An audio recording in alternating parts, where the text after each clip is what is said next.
রাসূলুল্লাহ সাল্লাল্লাহু আলাইহি সাল্লামের একজন সাহাবী ছিলেন। রাসূলের কাছ থেকে যারা হাদিস বর্ণনা করেছেন, সবচেয়ে বেশি যিনি হাদিস বর্ণনা করেছেন তিনাকে বলা হয় রাবিকুল শিরোমণি। সবচেয়ে বেশি হাদিস বর্ণনা করেছেন সেই সাহাবীর নাম হচ্ছে হযরত আবু হুরায়রা রাদিয়াল্লাহু আনহু। আলহামদুলিল্লাহ, সবচেয়ে বেশি হাদিস বর্ণনা করেছেন আবু হুরায়রা রাদিয়াল্লাহু আনহু। তিনি যখন ইসলাম ধর্ম গ্রহণ করলেন, সেই সময়ে তার মা, সেই মা কিন্তু ইসলাম ধর্ম গ্রহণ করেন নাই। তখন তার মা ছিল মুশরিক।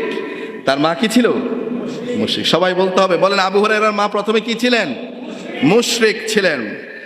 আবু হুরায়রা সব সময় রাসূলের দরবারেই পড়ে থাকতেন, রাসূলের কদম মোবারকের কাছেই পড়ে থাকতেন। আবু হুরায়রা সাহাবে সুফার সদস্য।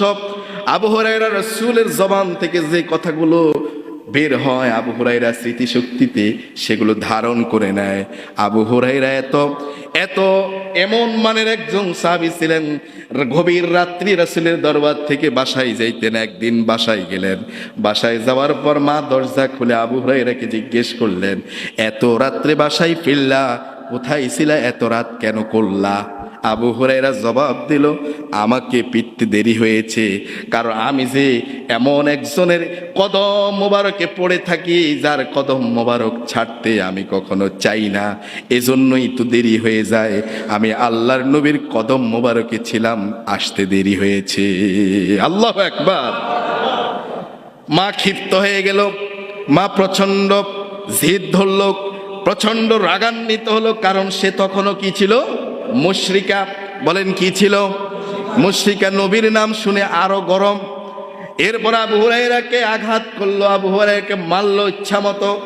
আবু হুরায়রাকে যখন মারছে, আবু হুরায়রাকে বলছে, মা বলছে, আবু হুরায়রা তুই হয়তো নবীর কদম মোবারক ছাড়বি, নয়তো আমার বাড়ি ছাড়বি, হয়তো দুইটার একটা তোকে গ্রহণ করতে হবে।